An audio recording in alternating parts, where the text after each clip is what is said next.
it. In the second case, I will explain you about the flotation of the object, how the objects will float in a liquid, in a given liquid, maybe a water or any kind of the liquid. So here we will discuss when an object is placed over a liquid. When an object is placed over a liquid whose density is more than the density of the object, that means the density of the liquid is greater than the density of the object.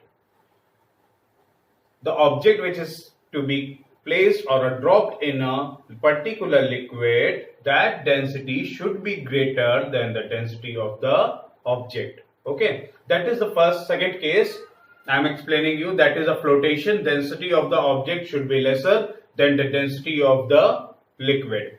For example, I am giving you a piece of a wood or a cork is placed over water.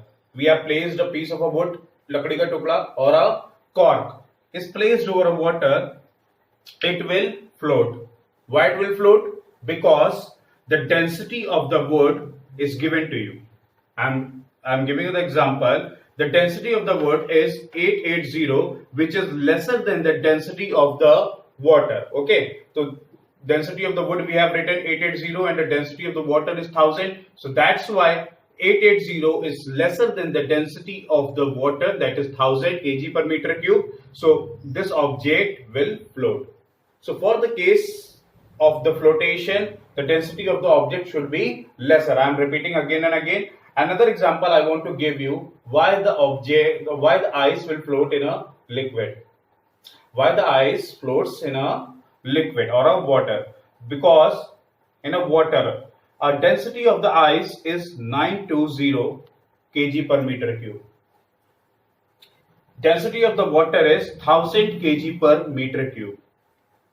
You can see that the density of the ice is lesser than the density of the water. That's why the object floats in a liquid. That is the second case of a